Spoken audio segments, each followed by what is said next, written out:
Hey, salut tout le monde. Dans la première partie de Cybertalk, on a fait le tour de la plateforme Hack the Box, mais cette fois-ci, on va s'intéresser un petit peu plus à ce qui se fait côté communauté. Et une fois de plus, notre invité a des choses super intéressantes à nous apprendre. Je vous laisse découvrir tout ce qu'il y a à savoir sur les Hack the Box Meetup France, toujours en compagnie de Buzz. Installez-vous confortablement et bienvenue dans Cybertalk. On est parti pour la partie 2 de cette émission, ma foi. Cette fois-ci, on va aller sur l'événement, comment on appelle ça? Le projet, comment ça s'appelle? Eh ben, c'est une bonne question. Concept? Comment on appelle ça? Comment on appelle ça? Le concept que tu animes, que tu as créé, que tu animes, qui s'appelle le Meetup Hack the Box France, si je ne me trompe pas. Ouais, c'est Ok. ça. Est-ce que tu peux nous en dire un petit peu plus? C'est quoi le principe? Alors, le principe, c'est un programme qui a été initié par Xbox à la base, les Meetup. Moi, je l'ai découvert sur LinkedIn parce que j'avais vu qu'en Floride, il y avait des gens qui se réunissaient pour faire du Xbox, qui disaient ouais, on s'est réunis, Meetup Xbox, merci Xbox pour les labs, blabla. J'ai vu des affiches, ça avait l'air cool. Donc à l'époque, ça m'intriguait un peu. J'ai demandé ce qui se passait, comment ça se faisait, tout ça. Parce que c'était une époque où j'étais plutôt actif en plus sur Xbox, donc l'époque pas très longtemps après Omniscient et où je continuais à saigner la plateforme. Et donc du coup j'ai commencé à en parler avec une des community managers qui m'a dit mais carrément écoute, enfin si t'es chaud pour lancer des meet-up toi de ton côté, on peut voir pour faire un truc, le programme n'est pas encore lancé vraiment, on fait des tests, mais si ça t'intéresse, on en reparle. Charge de travail fait que compliqué, vie de famille fait que compliqué, pas beaucoup de temps, au bout d'un moment, c'est voilà, et puis se dire, bon, faut prendre du temps en plus, on verra. Donc je te laisse traîner, je laisse traîner un peu. Et puis ben, un jour, Xbox officialise la lancée, enfin, le lancement du programme Meetup, et donc le programme communautaire d'ambassadeurs en expliquant, voilà, on va mettre en place un nouveau programme qui s'appelle l'ambassadeur Hack the Box. On prend des gens qui vont animer des meet-up. Si vous êtes intéressé, remplissez un formulaire, on vous explique comment ça marche et on vous sponsorise pour faire des trucs. Et c'est cool. Donc je vois le truc tomber, je me dis, ah bah tiens, c'est peut-être le moment de s'y remettre, ça peut être cool. J'avais un peu plus de temps dispo à ce moment-là, le boulot s'était un peu calmé. Ou je m'étais un peu calmé vis-à-vis du boulot, peut-être, je sais pas. J'ai un pote avec qui je faisais pas mal de Hack the Box, et qui je traînais beaucoup sur un serveur Discord, qui met ça dans le truc en disant hey, vous avez vu, c'est sorti de truc communautaire Hack the Box, qui c'est qui est chaud? Allez, vas-y, moi je suis chaud pour ça, mais je suis nul en présence sur scène, je suis nul en public, je veux pas assumer d'être le visage de ce truc-là. Par contre, je veux bien filer la main si quelqu'un se lance. Et voilà. Et donc, du coup, pas grand monde qui réagit, machin. Moi, je dis, ouais, vas-y, chaud, ça a l'air trop bien, on fait un truc. Et il fait, bah écoute, tu sais quoi, tu lances le truc, toi, tu fais le visage frontal du meet-up. Toi, t'es présent, t'as l'habitude de parler sur scène, de faire le con et machin devant des gens. Donc, tu vas faire le truc si t'es chaud, et moi, je te file la main quand il y a besoin, on y va. Donc du coup, je me remplis le truc sur Xbox en me disant vas-y, je vais remplir le formulaire, on va voir. Je balance le formulaire en me disant bah on verra si je suis recontacté ou pas pour le faire. Donc du coup, j'ai un call avec Xbox sur le programme ambassadeur où le mec qui gère le truc à l'époque m'explique bah là, on cherche des gens qui font bah, c'est le truc, on veut savoir pourquoi les gens veulent faire ce programme. On veut savoir ce qu'ils peuvent apporter à ce programme-là, pourquoi eux ils le feraient, pourquoi ils le font là, et qu'est-ce qu'ils peuvent apporter, et puis quelle est leur expérience en termes d'expérience professionnelle, en termes de CTF, et puis surtout, enfin, ce qui nous intéresse, c'est d'avoir leur pseudo sur la plateforme et de savoir ce qu'ils ont fait sur la plateforme. Donc du coup, on commence les salam alek habituels de blabla, j'ai fait ça, j'ai fait ça, j'ai fait ça, j'ai fait ça. 15 ans d'XP, blablabla, 34 certifs, blablabla, CTF, blablabla, champion de machin, blablabla. Un peu comme dans Camelot, le vainqueur de la belette de Winchester, quoi.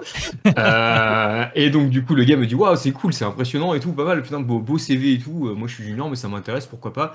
Mais tu m'as pas dit, du coup, sur Xbox, c'est quoi ton pseudo? Et là, je lui donne mon pseudo, il fait attends 2 secondes, il ouvre la fenêtre et là, je vois le gars qui ouvre les yeux grands comme ça qui fait. Mais t'es omniscient et tu veux faire des meet-up? Bah justement, enfin, qui de mieux qu'un omniscient pour faire des meet-up? Un mec qui a saigné la plateforme. Enfin, moi, j'ai plus rien à prouver techniquement sur votre plateforme normalement. Et puis du coup, enfin, je peux apporter l'expérience de comment j'y suis allé à ce truc-là à des gens et peut-être les motiver. Je dis mais carrément, moi je suis chaud. Donc on refait des calls machin, sans que ça se démarre, on lance le truc. Et donc on a commencé ça le 21 octobre l'année dernière. Donc 21 octobre 2021, on va bientôt fêter les 1 an. On a eu un rythme un peu erratique au début. Enfin, on a fait une fois tous les mois, une fois, enfin, 2 fois par mois. On a fait des meet-ups non officiels. Aujourd'hui, on est arrivé là à 22 meet-up officiels. Donc on a quand même fait 22 fois 3 heures de réunion depuis bientôt un an, donc depuis 11 mois pour l'instant. Donc on a quand même réussi à tenir la moyenne de 2 par mois au final. Voilà, donc du coup, le principe, c'est que pendant ces soirées, on se réunit avec des gens qui ont envie de faire du Hack the Box. Soit des gens qui juste veulent profiter d'un accès gratuit au VPN fourni par Hack the Box et se débrouiller tout seul et faire des machines retirées mais sans payer. Ou alors, ce qu'on fait aussi, c'est qu'on fait venir des gens, et moi j'anime aussi, pour présenter des box en live pendant la soirée. On découpe en 3 morceaux on présente la résolution de box pour guider les gens et répondre à leurs questions sur la méthodo, pour les aider quelque part à commencer sur des machines retirées sur Xbox, puisque du coup on a interdiction de faire des machines actives, ça serait de la triche. Et donc du coup de leur montrer comment nous on résout ces machines-là et essayer de leur apporter un peu de guidage là-dessus. Donc c'est parti plutôt d'une vanne avec un pote, et aussi du constat que il y a beaucoup de ressources autour du CTF et de Hack the Box en anglais. Typiquement, tu as des vidéos de Ipsec, dès qu'il y a une machine qui sort, il l'a fait. Tu as John Hammond qui doit sûrement avoir fait des trucs aussi. Enfin, tu as énormément de trucs en anglais. Et l'anglais, c'est une compétence vitale dans nos métiers, hein. Quand tu fais de l'informatique, enfin, si tu parles pas anglais, t'es mal barré pour résoudre pas mal de problèmes. Mais bon, c'est un constat aussi qu'il y a des gens qui voudraient se lancer, qui pourraient être compétents et qui pourraient être bien, mais il leur manque le petit déclic de les aider et de pouvoir au moins leur mettre le pied à l'étrier en français, qu'ils comprennent les trucs et qu'après, à partir du moment où ils ont eu les bases, ce sera peut-être plus facile d'assimiler les bases en anglais quand tu les as déjà chopées en français. Et du coup, ça c'était la base, mais maintenant sur le concept, en fait, sur ce projet-là, vous êtes combien en fait? Alors, donc moi je suis en admin et en animateur principal normalement sur les meet-up. J'ai 2 modérateurs qui bossent avec moi pour la partie gestion des événements, ajout des gens au VPN, sur la partie kick, enfin fermeture des accès VPN le soir, sur la partie suivi de qui vient pas, parce que les places sont limitées. Et donc du coup, s'il y a pas quelqu'un qui nous fait le coup 5 fois d'affilée de je viens, je bloque une place, mais en fait je viens pas, c'est pas faire pour les autres. On a des speakers aussi, que petit à petit j'ai fait rentrer. En fait, au départ, les 2 premiers meet-up, enfin non, le premier meet-up, j'étais tout seul, tout seul. J'ai fait 3 heures de live tout seul, à faire des box, et à montrer des box, et à répondre aux questions des gens, et à faire des box. Et j'ai fini avec la bouche pâteuse et la voix éraillée, et de va falloir faire un truc. Donc au départ, je me suis dit, ouais, voilà, donc j'avais parlé avec des potes en disant, ouais, est-ce qu'il y a des gens qui se jouent? Ouais, carrément, je pourrais faire une box, tout ça, on va voir.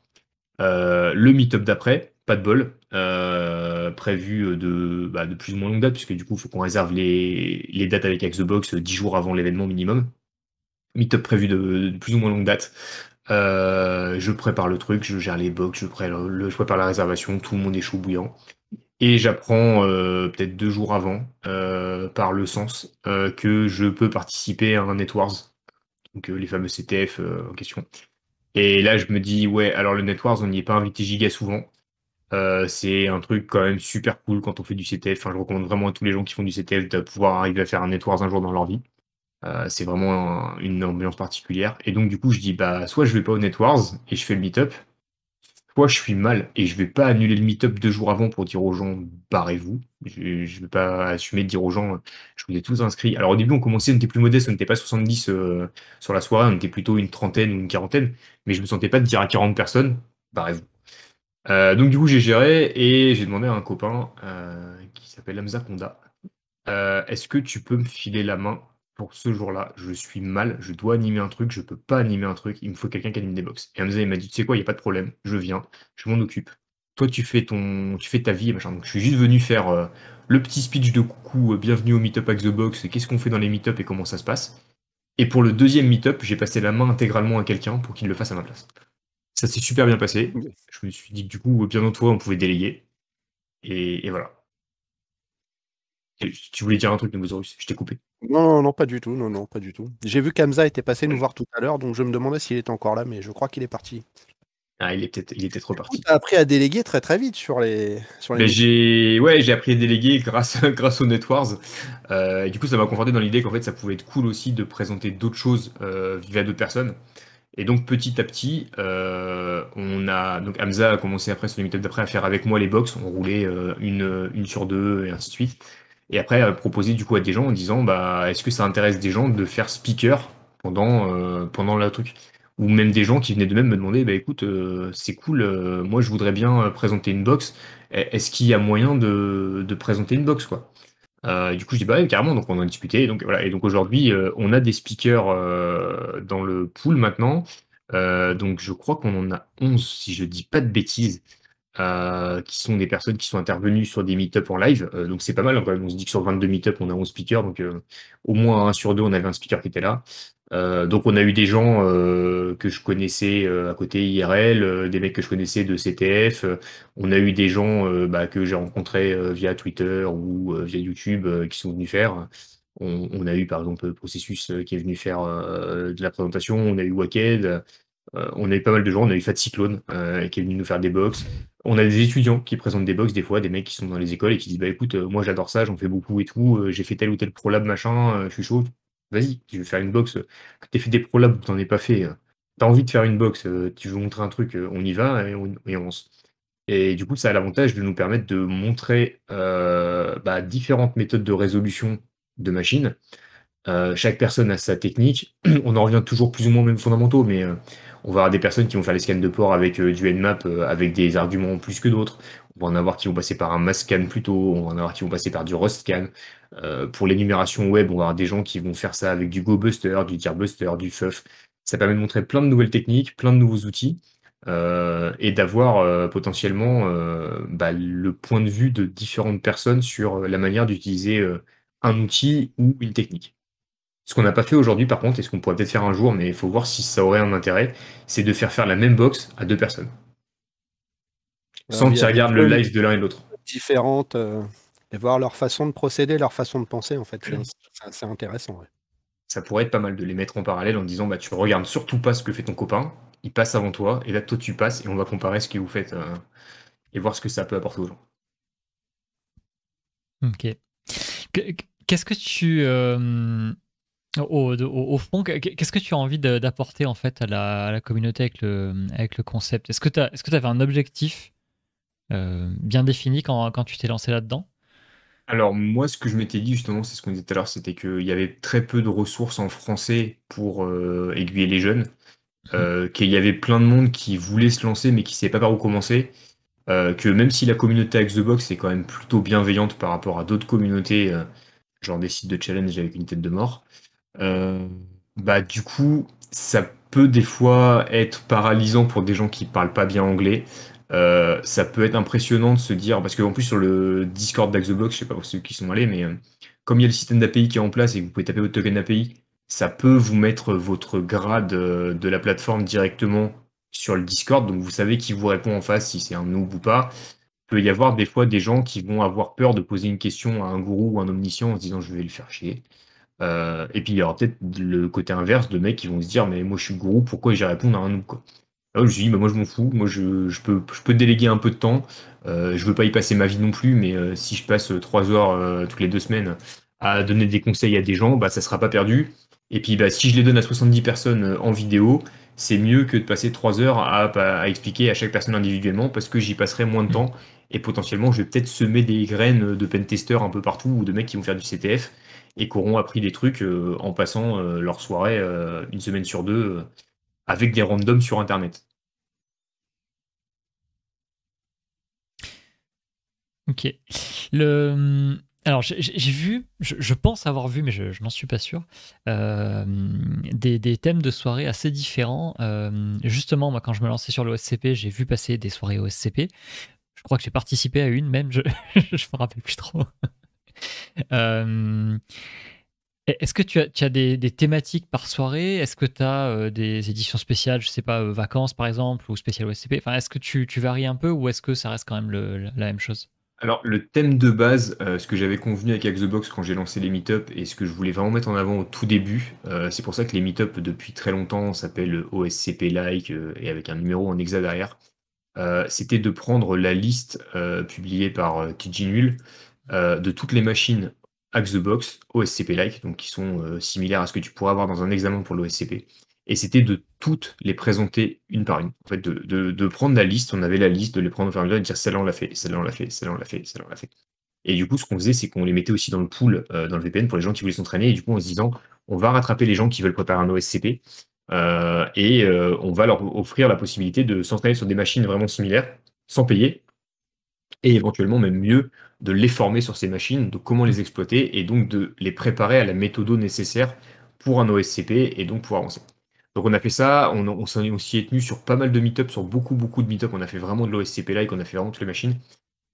Sur les peut-être 5 derniers meet-up, bon, il y a eu les vacances en plus qui sont passées par là, on a été peut-être un petit peu moins sérieux sur le choix des box et s'assurer qu'elles étaient vraiment OSCP-like. On a voulu plus montrer des techniques et donc du coup typiquement il y a eu une fois où on a dû faire un thème dédié full AD, on a fait que des box Windows AD pour vraiment parler méthode AD parce que pareil ça rentre dans le cadre de l'OSCP, même si les box n'étaient pas tagués OSCP-like, mais comme il y a de la méthode AD, bah, ça a collé au truc. On a fait le thème et après sur les vacances on a fait des trucs un peu plus cool où du coup des fois on a calé des talks au milieu. Et là on a trouvé des noms un peu sympas sur les dernières, genre Highway to Shell, histoire de faire un petit peu de blague. Là sur la suite on va voir comment on fait parce qu'en fait même si on n'a pas suivi exactement ce qu'on voulait, mine de rien le pool OSCP like on commence à bien l'avoir saigné. Parce qu'avec 22 meet-up, même si on n'a pas fait 3 box à tous les meet-up, mais si on se dit que même qu'on en avait fait que 2 à chaque fois, ça fait au moins 44 machines qui sont passées, on va vite arriver en limite du pool. Donc soit on fait un reboot à un moment ou à un autre et on repart from scratch et on se dit bah on a fait une boucle, on a fait une saison 1 et c'était cool, et on repart sur une saison 2 et on repart et on se remet en mode sérieux, mais on refait toutes les box au SCP-like et on les fait dans l'ordre, et peut-être avec d'autres gens et on les présente. Ou alors on se dit bah on prend d'autres box qui ont été retirées, et peut-être on prend des box retirées plus récentes, et on voit. Ce qu'on s'est rendu compte aussi avec les gens qui bossent avec moi sur ces trucs-là, c'est que au départ on était parti dans l'optique vraiment, c'est des gens qui veulent faire l'OSCP qui vont venir. On a fait quelques sondages petit à petit avec la communauté et tout ça. Et on s'est rendu compte qu'en fait, bah, c'est des gens qui visaient l'OSCP, qui avaient l'ambition de l'OSCP, mais c'était pas des gens qui avaient l'ambition de passer l'OSCP dans 2-3 mois, ou dans 6 mois. C'était des gens qui débutaient et qui en fait cherchaient un truc pour commencer, qui en avaient entendu parler sur Twitter ou LinkedIn ou par un pote, et qui se sont dit mais c'est cool, moi en fait je veux faire ça, je fais pas de la sécu, je veux faire du hack the box ou du root me et machin, je veux choper des compétences, je suis prêt à mettre 3 heures de ma vie, 2 semaines par mois, enfin 2 fois dans le mois du coup, pour écouter des gens parler, pour les voir faire les trucs et monter en compétences comme si je les avais à côté de moi dans mon garage quoi. Enfin, je vais me mettre avec eux, je vais caler, je vais faire ce qu'il faut. Et donc du coup on a récupéré pas mal de débutants comme ça, on a constitué une communauté assez sympa avec des gens plutôt ouverts d'esprit et plutôt tolérants, même si forcément, comme dans toutes les communautés, des fois il y a des petits dramas. Et ça sent le napalm de bon matin. On essaye d'entretenir ça et on commence à se poser la question pour la suite aussi de peut-être du coup pour accrocher d'autres types de personnes à côté, de séparer en 2 branches entre guillemets en se disant qu'un meet-up sur 2 on fait une branche spécifique et donc d'avoir toujours une branche OSCP-like, quitte à faire un reboot comme je disais tout à l'heure, et avoir une autre branche peut-être à destination des gens qui veulent du contenu plus avancé. Typiquement, sur des meet-up, on a des fois proposé des box hard ou insane. On a eu des gens très compétents qui ont montré des box très violentes. Typiquement, on a eu Shutdown qui est passé quelques fois. Mais du coup, les retours des fois des gens, c'était waouh, ça va trop vite pour moi, même si tu prends tout le temps pour expliquer et que tu es super pédagogue et je mets pas en doute tes trucs. Non, mec, tu m'as cramé le cerveau. Et du coup, bah, des fois, on perdait des gens comme ça parce que c'est la box qu'on passait par exemple au milieu de soirée. Et du coup, bah, les gens partaient à 22 h en disant non, c'est bon, là, il n'y a plus de cerveau, j'arrête, je verrai le replay, je le passerai en ralenti, mais je peux plus. Et du coup, on se dit que c'est peut-être pas une mauvaise solution de splitter entre ceux qui veulent venir au contenu vraiment destination débutant ou au SCP et ceux qui veulent venir sur des contenus plus avancés. Et voilà. Une autre piste qu'on a pu avoir, mais ça demanderait plus d'organisation et plus de monde aussi, c'est de quitter le mode live comme on fait aujourd'hui, de juste dire bah, on propose aux gens toujours, il y a le VPN, faites-vous plaisir, faites votre vie, mais souvent les gens ne le font pas, ils restent focus sur le live et regardent l'intervenant. Et c'est de se dire que bah, on split plutôt en groupe et de se dire par exemple, bah, on a, je sais pas, 70 personnes, on va splitter ces 70 personnes en 7 groupes de 10 et avoir un speaker dans chaque groupe, prendre une box et le faire avec 10 personnes. Mais là, au lieu de faire la box en mode je fais la box, vous me regardez, bah c'est vous faites la box, je vous regarde et je vous guide s'il y a besoin.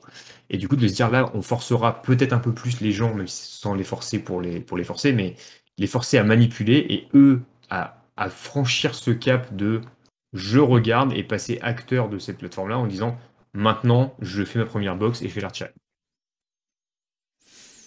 Ouais, effectivement, c'est vrai que c'est un des premiers pas à faire et c'est compliqué de le faire à certains parce que ça fait peur, hein, tout simplement. T'as des box. Ce que tu disais tout à l'heure sur Shutdown, par exemple, moi j'avoue que le soir où je suis. Premier meet-up, je crois, où je suis arrivé, c'était justement une fin de Shutdown. Faut mettre en 0,5, hein, sinon ça. c'est pas possible, quoi. Et l'avant-dernière fois, je crois qu'il y avait eu aussi, il y avait une rump en fait, il y avait une présentation qui avait été faite, je crois que c'était par Unknown, je suis pas Ouais. sûr de moi là-dessus.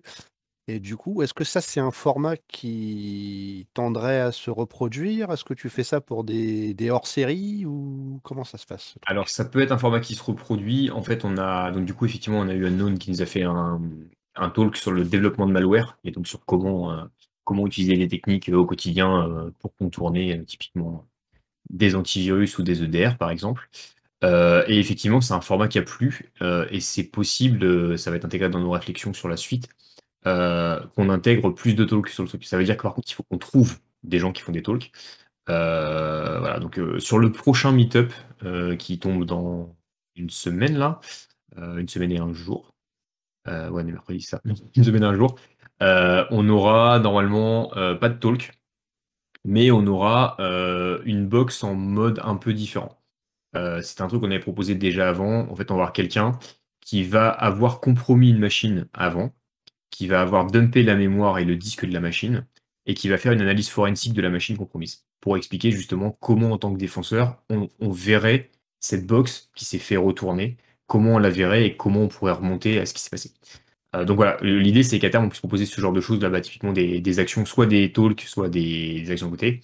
D'ailleurs, si je crois il me semble que dans la programmation de la semaine prochaine, on doit avoir Processus qui vient parler de son outil Hécatombe, justement, qu'il a sorti récemment sur GitHub, pour montrer bah, ce qu'il fait, comment il en est arrivé à créer un outil bah, qui fait ça à partir d'autres outils et comment il a eu l'idée de mettre en place ce genre d'automatisation par-dessus. Donc voilà, et donc le format avec des talks, ça a bien plu, ça permet de couper au milieu, et les gens étaient assez fans. Ce qu'on a fait aussi à une époque, c'est que avant, quand vraiment on y passait beaucoup beaucoup de temps, peut-être 7 ou 8 mois sur la période de meet-up, on a fait ce qu'on appelait des meet-up non officiels. Parce qu'en fait, on était vraiment très actifs, il y avait beaucoup de monde. Et avec Xbox, les meet-up, on peut en faire, enfin, on a le droit d'avoir l'accès au lab par Xbox que 2 fois par mois. C'est les consignes qu'on a, c'est au minimum une fois par mois, vous devez faire un meet-up, mais maximum 2 fois par mois, on file le lab.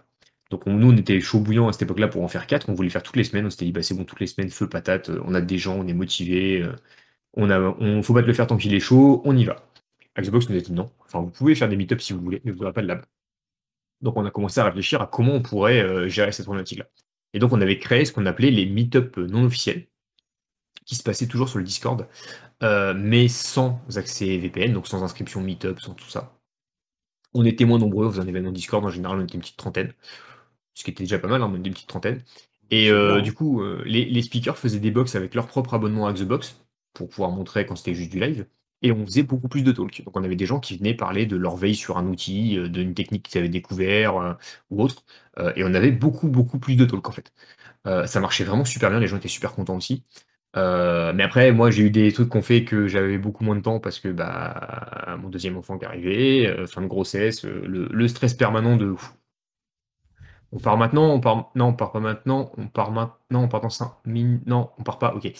Donc du coup, bah, on a dû espacer et la fatigue est arrivée aussi. Et donc voilà, du coup, on a dû arrêter de faire ces meet-up non officiels parce que moins de temps. Ça pourrait peut-être revenir à terme, et j'ai toujours dit aux gens aussi qui sont sur le Discord de pas se gêner pour les faire, même si moi je suis pas là. La communauté peut tourner sans aucun souci et c'est ouvert, les salons sont faits, donc en fait, les gens peuvent se réunir s'ils veulent les jeudis et faire des meet-up non officiels. Et je serais très content que des gens de la commu prennent l'initiative d'eux-mêmes de lancer un meet-up non officiel et de le faire. Et que j'apprenne, genre le vendredi matin, qu'en fait, la veille, ils étaient 50 et qu'ils se sont éclatés, qu'ils ont fait des box et des talks. et que ça tourne tout seul, quoi. Mais ça pourrait revenir. Mais par contre, ouais, l'intégration de Talk, c'est vrai qu'on en faisait beaucoup plus à l'époque. Et on va voir parce que c'est vrai que ça plaît bien et ça pourrait être pas mal d'en intégrer plus sur les meet-up à terme parce que ça permet de faire une coupure au milieu, ça permet de se poser un peu le cerveau et de découvrir des trucs un peu sympas quand même. Genre le dev malware. Effectivement. Alors, on nous a posé la question, donc je pense que je vais la poser directement. Pour participer en tant que spectateur ou en tant que speaker, alors attends, quel était le terme? Présentateur. Comment est-ce que ça se passe? Alors, pour participer en tant que participant, il faut s'inscrire sur le groupe Meetup des événements, que normalement sur mon LinkedIn, il doit y avoir des traces un peu partout qui traînent dans les différents posts du groupe Meetup. Sinon, vous allez sur meetup.com, vous tapez Hack the Box France, vous allez tomber dessus normalement. Vous vous inscrivez, alors c'est pas automatique quand vous inscrivez, il y a une demande de validation qui part aux admins. Les admins, c'est la community manager monde de Hack the Box qui s'en occupe pas parce qu'il a pas que ça à faire, et moi. Et moi, avant, j'y allais tout de suite. J'avais des notifs, j'y vais. J'ai calmé un peu sur les notifs, j'ai pris un peu de temps aussi pour souffler, et donc j'y passe moins souvent. Mais je passe quand même plusieurs fois dans la semaine faire un batch, voir il y a 2-3 personnes, je vérifie les profils, je vérifie si oui, non, je valide. Donc mettez bien un profil comme il faut, hein, vous n'êtes pas obligé de mettre votre vrai prénom, votre vrai nom, prénom, on s'en fiche ça, mais si vous me créez un profil genre je m'appelle, je sais pas, Mirail, et vous me mettez que vous habitez à Colmar, peut-être avoir des doutes. Enfin, déjà, Mirai, c'est pas un prénom super courant. Si en plus, il y a deux emplacements, en fait, parce que quand vous créez un compte Meetup, vous mettez là où vous habitez. Et en fait, moi, quand vous vous inscrivez au groupe Hack the Box, vous avez un petit questionnaire à remplir et on vous demande où vous êtes. Si en plus les deux villes ne matchent pas, je vais faire problème, ça kick. Donc voilà, enfin, et le but, même, c'est censé être des Meetup Hack the Box France à la base. C'est censé être, voilà, et c'est censé être situé à Tours. On avait prévu de se réunir physiquement à Tours, parce que moi je suis sur Tours, avec des gens et on a toujours le projet de faire des meet-up en présentiel des fois à Tours. Mais on prend tout le monde. J'ai des gens sur meet-up qui sont au Canada, j'ai des gens qui sont en Suisse, j'en ai qui sont au Luxembourg, on en a plein qui sont en Afrique. On s'en fout où vous êtes. Vous pouvez être aux Émirats Arabes Unis, vous pouvez être en Australie. Je ne vais pas vous dire non. Si vous pouvez venir, on va vous valider. Mais juste, faites un profil cohérent. Euh, c'est pas la peine de faire un faux profil, ça servira à rien. On verra vite que c'est pas bon. Donc voilà, une fois que votre profil est validé, vous aurez accès au groupe. Quand vous avez accès au groupe, bah, il y a des événements qui sont publiés en général la semaine avant ou la semaine du meet-up qui vient. Il y a 70 places qui sont ouvertes. Les premiers inscrits participent. Et si vous êtes un nouveau participant du coup et que vous êtes inscrit en statut validé, oui, parce que vous êtes inscrit dans les 70 premiers, c'est marqué sur l'événement. Vous me contactez en message privé sur Meetup suite à cette inscription. Je vous envoie un lien d'accès au Discord. Vous accédez au Discord. Et vous pouvez tout de suite dérouler le prochain meet-up. Vous pouvez vous connecter sur le live et vous voyez tout dedans directement. Si vous voulez être présentateur, bah, soit vous êtes déjà membre des meet-up et donc du coup vous avez vu ce que ça donne et vous m'envoyez un message et vous me dites voilà, bah, moi j'ai envie de participer et de présenter, aucun souci. Ou alors vous êtes externe, vous n'êtes jamais venu mais ça vous intéresse et vous trouvez ça cool le projet, vous voulez présenter une box ou faire un talk sur un sujet spécifique, et bah vous me chopez sur LinkedIn ou sur Discord ou Twitter ou peu importe, vous venez, vous me dites voilà, bah moi je suis machin, je veux faire un talk sur ça. Et bah on en parle, et si effectivement on voit que c'est cohérent, le talk ou la box, bah je vous invite sur le Discord directement. Et vous aurez le statut speaker et vous pourrez venir, on verra par rapport à la programmation quand vous pouvez passer, et vous passez au truc. La seule contrainte que je mets là-dessus, c'est que je prends pas et je prendrai jamais de présentation commerciale. Si vous me dites par exemple, je suis commercial chez Nessus, je veux venir faire un talk sur Nessus Entreprise et vendre Nessus, je vais vous dire non. Si vous me dites je suis commercial chez Burp Suite Pro et je veux vendre Burp Suite Pro, je vais vous dire que votre produit il est trop bien, mais que non. Voilà. Après, vous me dites juste, moi, je sais pas, je suis passionné de reverse, j'ai envie de venir parler de reverse et de partager ma passion avec des gens. Bah ouais, carrément, vous venez, vous partagez le reverse. Ok, impeccable. Et côté rediffusion ou autre, ou même support de diffusion, comment ça se passe? C'est Discord only? Est-ce qu'il y a des enregistrements? Est-ce qu'il y a d'autres plateformes où on peut retrouver ça? Alors, pour l'instant, c'est Discord only, ça passe dessus. On a eu quelques rares cas où on était trop nombreux pour Discord. Parce que dans Discord, il faut savoir que sur un canal vocal, on peut être 100, sans problème. Par contre, dès qu'il y a du partage d'écran, passer 50, et bah, si t'es le 51e ou le 52e, tu vois pas l'écran du gars. Tu l'entends, mais tu vois un écran noir. Donc du coup, quand dans ce genre de cas-là, on a appris avec des bons hackers malins et à faire des rediffs parallèles pirates. Et donc on passe par un outil type Whereby, où en fait, en gros, il y a quelqu'un qui prend qui voient le live, qui reprojettent le live sur Whereby, et du coup, les gens ont un lien pour aller le voir sur Whereby. Et on fait ça comme ça. Dans les modérateurs, on a Wem qui fait l'enregistrement systématiquement, puisqu'il est à chaque fois et qui nous fait l'enregistrement en 1080p et qui nous pousse ça sur une chaîne YouTube en privé à l'issue des trucs. Donc en gros, on filme le jeudi, il met ça en ligne en général le lundi. Et du coup, les gens qui sont sur le Discord uniquement ont l'accès au replay. Et vous pouvez voir tous les replays de tous les meet-up depuis le troisième. Les deux premiers, on les a perdus, ils ont disparu dans les méandres. On sait même plus nous-mêmes vous dire ce qu'on a présenté comme box. Mais il n'y a pas d'enregistrement vidéo. Mais tous les autres, ils y sont. Et ce qu'on demande en général aux personnes qui sont sur le Discord, c'est de rester respectueux de ça et de se dire c'est une communauté petite et privée et bienveillante. Même si c'est vos meilleurs potes, filez pas les liens à vos potes. Parce que si vos potes ils veulent les voir, ces replays, tout ce qu'ils ont à faire, c'est s'inscrire et participer. Et du coup, c'est ce qu'on demande, c'est pour éviter que les trucs partent, parce que pareil, on peut pas contrôler son image à 100% tout le temps. On n'est pas à l'abri d'avoir dit une connerie pendant un live parce qu'on est fatigué ou parce qu'on n'a pas pensé, et d'avoir dit une grosse boulette sur, par exemple, qu'est-ce que ça veut dire SMB. Et on n'a pas envie que demain, il y ait tous les petits trolls du net qui s'amusent à prendre la vidéo, à la couper et à la foutre de partout, sur tous les Discords du monde, sur tous les forums, sur tous les Twitter, pour dire, ah t'as vu, lui, il a dit une connerie. Donc voilà, donc on veut garder ce petit cocon entre nous pour ça.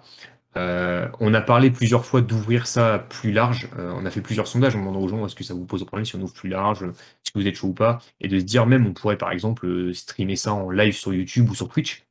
On y a pensé plusieurs fois à se dire bah on stream sur Twitch et puis tant pis, enfin comme ça il n'y a plus les problèmes d'inscription, les gens s'inscrivent pas, ils viennent sur Twitch, ils regardent, et s'ils veulent regarder, ils regardent, s'ils veulent pas regarder, ils regardent pas. On n'a pas encore pris la décision d'y passer ou pas parce que justement c'est problématique de on n'est pas à l'abri que quelqu'un dise une connerie et on n'a pas envie que ça finisse en harcèlement comme on peut le voir un peu partout, quoi. Ah ouais, Mais ça pourrait effectivement. venir. Et puis, ouais, après, pour aller un peu dans le sens de la réflexion, le fait que ce soit un groupe fermé aussi, ça, je pense que ça attire. Un peu le même effet que la barrière d'entrée à Hack the Box hein, au départ.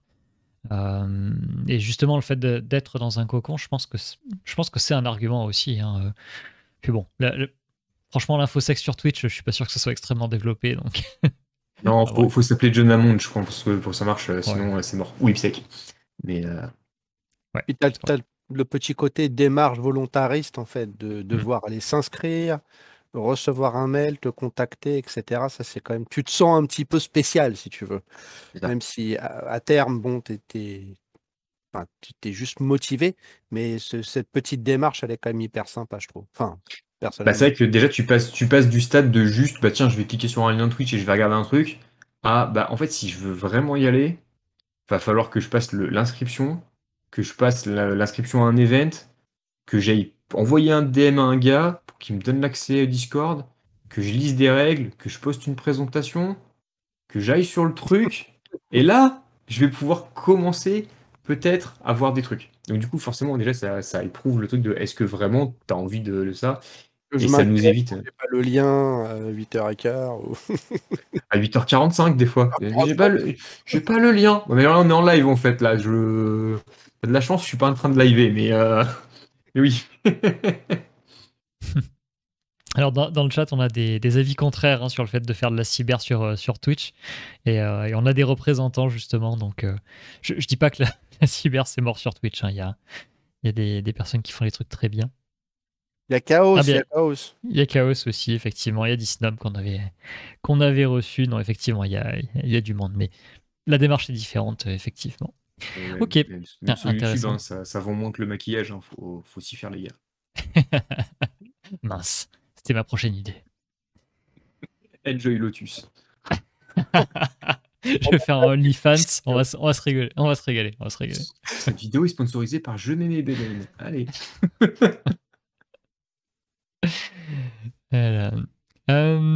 Très bien. Alors, je pense qu'on a fait une bonne petite intro sur cet event, enfin ce concept.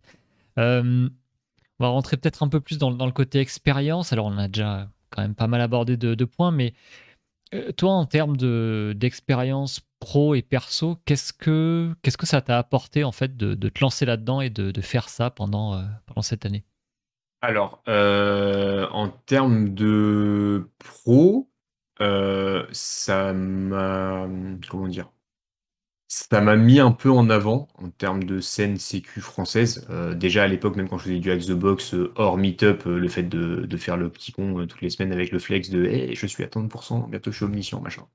Il y a des gens qui ont lu mon nom, qui ont commencé à lire mon nom un peu partout à droite à gauche, à s'intéresser à mon profil, à suivre un peu ce que je faisais, à discuter avec moi, à venir me proposer des offres de taf notamment et autres.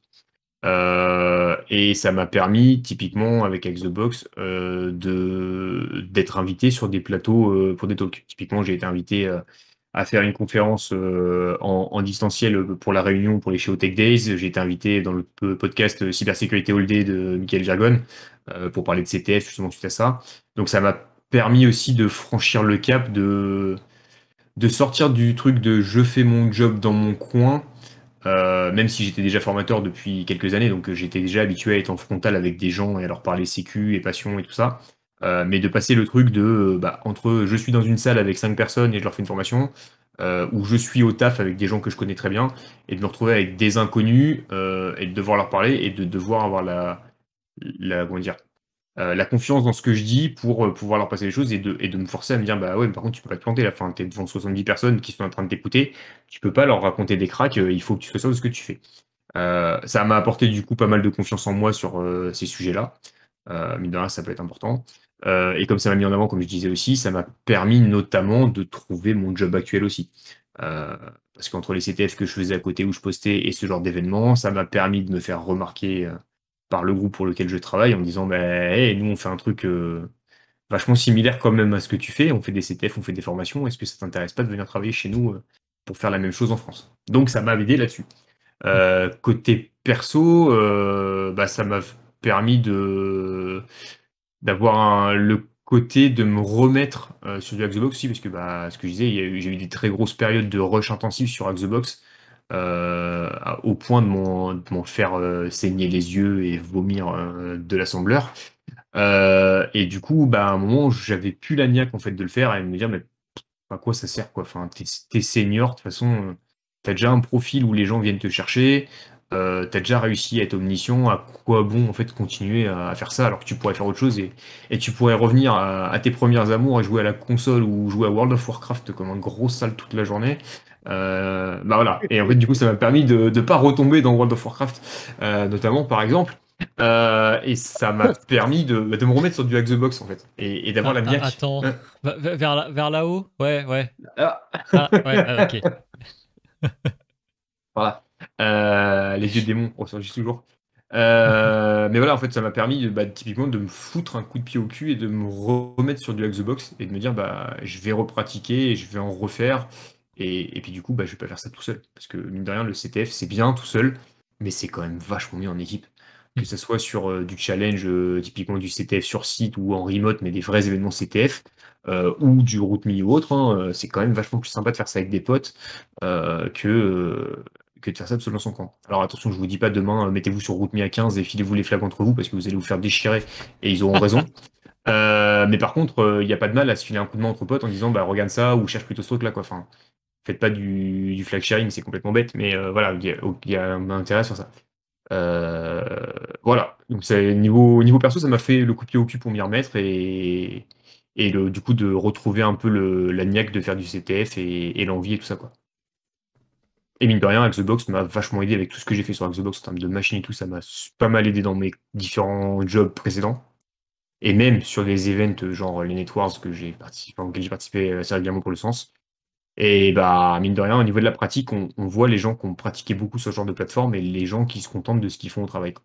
Il y a toujours des trucs qui se recoupent et ça permet d'y aller. Et ça m'a apporté des cernes aussi un peu, donc sur le côté perso, parce que Le côté négatif. parce qu'il y a des fois où on essaie de se tenir à faire 20h30, 23h30 pour les meet-up, mais il y a eu des meet-up où on s'est couché à 2h du mat. Parce qu'on était parti sur un truc et que le gars qui était parti il faisait son explication, et du coup il y avait des gens qui partaient petit à petit, mais en fait des fois on finissait à 2h du mat à 15, et en disant ouais les gars je vous aime bien, mais là non, là je vais dormir quoi. Très, très bien. Alors justement, ça apporte la prochaine question de toute façon. Qu'est-ce que ça représente comme taf de faire un de ces événements? Alors, en termes de, si on découpe juste en termes de tâches, sans parler de notion de temps pour le faire. Quand j'étais tout seul, tout ce que ça représentait, c'était faire la réservation auprès d'Axebox. Donc avoir identifié les box qu'on voulait, avoir identifié la date à laquelle on voulait les box, et demander à Axebox de lab pour 10 jours après. Après, ça impliquait que sur ces 10 jours-là, à part si t'es vraiment super chaud et que tu sais que les box tu vas les déglinguer, ou à part si t'es complètement inconscient, ça implique de préparer les box que tu vas présenter en se disant, il y aura l'effet Bonaldi. Dans tous les cas, tu sais qu'à chaque fois, tu vas passer pour un con parce qu'il y aura un truc qui marchera pas. Donc il faut que tu prépares le truc. Parce qu'en plus du troubleshooting, en plus des packages qui marchent pas, si tu sais pas ce que tu fais, jamais tu vas t'en sortir et au bout d'un moment, tu vas t'énerver, tu vas acheter ton clavier en live et c'est pas bon. Donc du coup, il y avait ça. Et après, il y avait l'animation de la soirée en elle-même, les 3 heures. En ouvrant à d'autres speakers, ça allège en partie la charge de préparation des box, puisque je fais pas. Enfin, maintenant, en général, sur une soirée, si je présente, je fais une seule des box sur les 3. Et maintenant, en général, je présente à un meet-up sur 2, voire sur 3, en fonction des demandes de speakers des gens.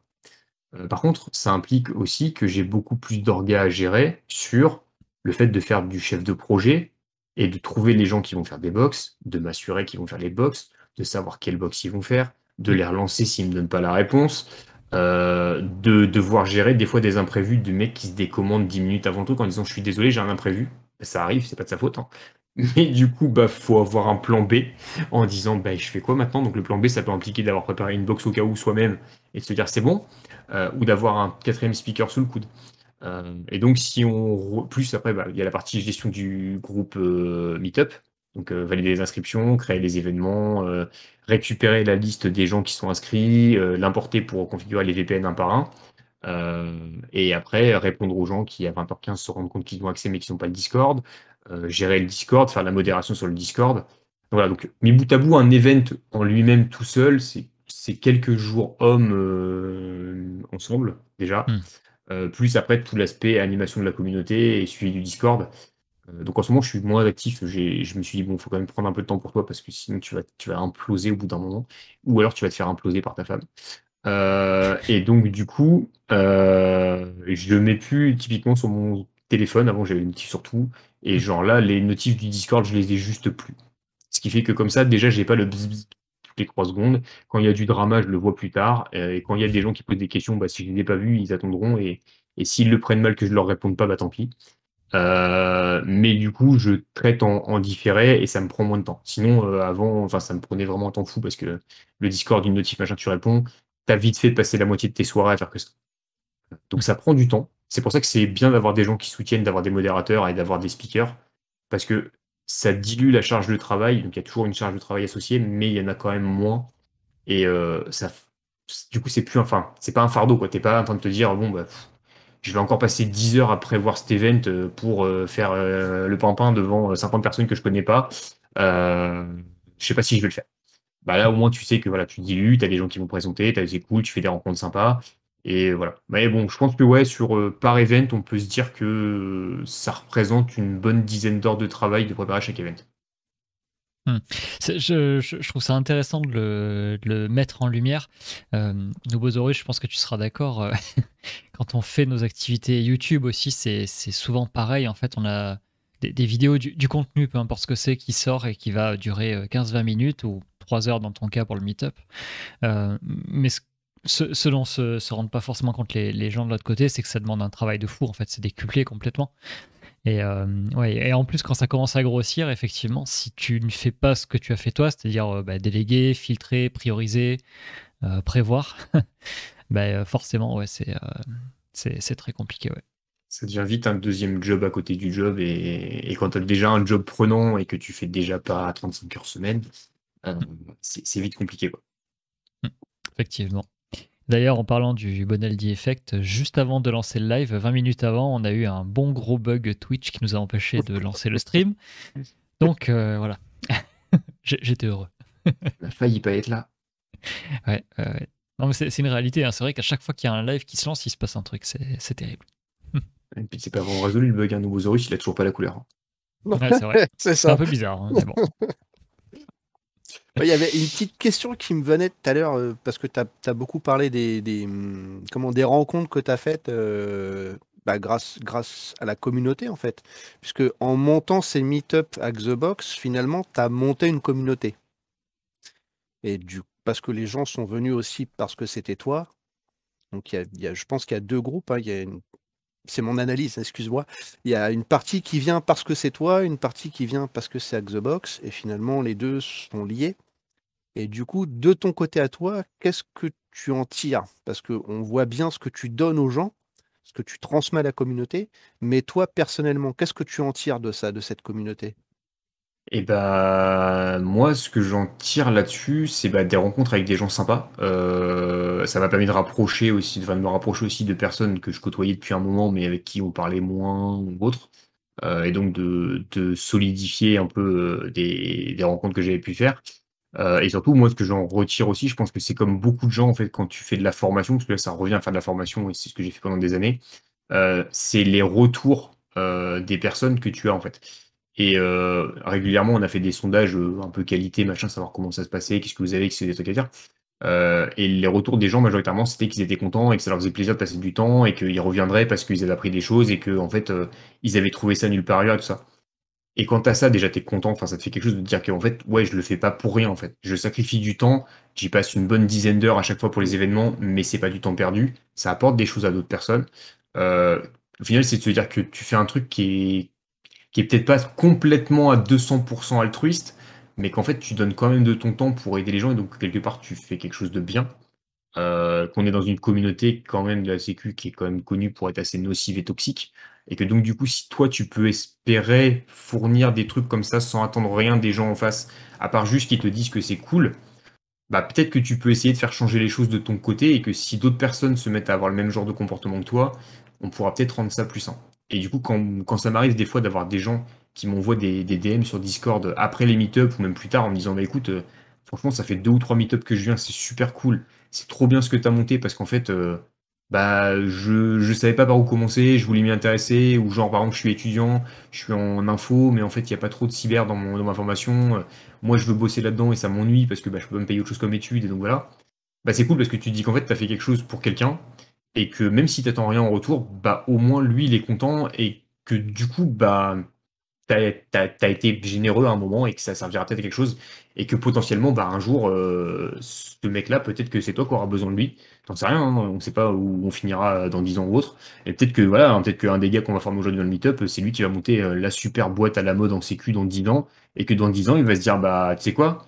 Maintenant, moi j'ai monté la boîte du feu de Dieu à côté, Trusted Sec, MD5, enfin MDSec et tout ça, c'est des gros noobs. Bah maintenant, moi je veux des gens, peut-être que ces gens-là ils vont revenir en disant bah les gens qui étaient au meet-up avec moi, je vais les faire revenir. Ça peut être un pari sur l'avenir, hein. Je compte pas forcément là-dessus, mais en fait je me dis que quoi qu'il en soit, enfin ça coûte rien dans tous les cas de se dire j'ai donné du temps, j'ai aidé les gens et puis ils en feront ce qu'ils veulent et peut-être que eux aussi ils iront aider les gens derrière quoi. Oui, oui. Le côté formateur, en fait, et le plaisir par procuration, finalement, quoi. Yes, c'est ça. Une dernière question sur ton expérience et ensuite on va passer à la dernière partie sur la communauté. Est-ce que au départ, alors tu nous avais dit que tu avais déjà fait de la présentation, des événements, etc. Est-ce qu'au départ tu as subi le syndrome de l'imposteur et est-ce que tu l'as alors je sais pas trop comment poser la question, mais moi je l'ai subi en commençant la chaîne YouTube. Je pense que Nobosaurus ça a été un peu la même chose aussi. On a l'impression que dès que tu as quelqu'un qui commence en fait la cyber, forcément tu as un syndrome de l'imposteur énorme qui arrive, genre je sais rien faire, je suis nul, voilà. Est-ce que toi tu l'as subi avant de devenir omniscient sur Actbox? Est-ce que tu l'as subi avec la création, enfin le lancement du Meetup? Alors moi, le syndrome de l'imposteur, c'est un peu un mode de vie, en fait. Et du coup, quelquefois, c'est problématique. Parce qu'en fait, je passe mon temps à me remettre en question sur mes compétences. Je passe mon temps à me demander si vraiment je suis au niveau de ce que je pense savoir faire. Et surtout, de est-ce que je suis au niveau de l'image que les gens ont des compétences que je suis censé avoir. Un truc où j'ai souvent fait la blague, je sais pas si vous étiez, non, je pense que vous n'étiez pas encore arrivé sur le meet-up à ce moment-là, mais je faisais souvent la blague quand il y avait des mecs qui mettaient genre ouais, eux ils doivent savoir ça ou ils doivent savoir ça. Je faisais souvent le parallèle avec Braveheart, avec William Wallace et la légende de William Wallace. où quand il débarque, les mecs lui disent c'est pas toi William Wallace, et il dit bah je sais parce que s'il était là, des éclairs sortiraient de ses yeux et des boules de feu sortiraient de son cul. Et en fait c'est un peu à ça que je comparais le truc en général en disant mais en fait il y a plein de gens qui me connaissent par procuration ou qui ont entendu parler de moi par des gens ou machin et qui s'imaginent que genre je suis un déglingo et que demain je suis capable de bypass n'importe quel EDR du marché, que demain je suis capable de faire du threat hunting à très haut level et que je peux gérer un SOC tout seul comme un grand dans ma maison, que je peux gérer une équipe d'une main pendant que de l'autre je suis en train de pirater un truc. Et en fait, tu te dis, mais non, mais enfin, les gens ont des attentes complètement délirantes. Le problème, c'est que là-dessus, bah, tu veux pas décevoir, donc du coup, tu veux forcément avoir ces compétences-là. Donc tu finis par faire limite de l'infobésité et donc de choper ta doc de partout, de vouloir dire de la doc de partout, d'acheter 3 millions de formations, de te former à 20 millions de trucs, et te noyer dans plein de trucs parce qu'en fait tu sais plus par où aller.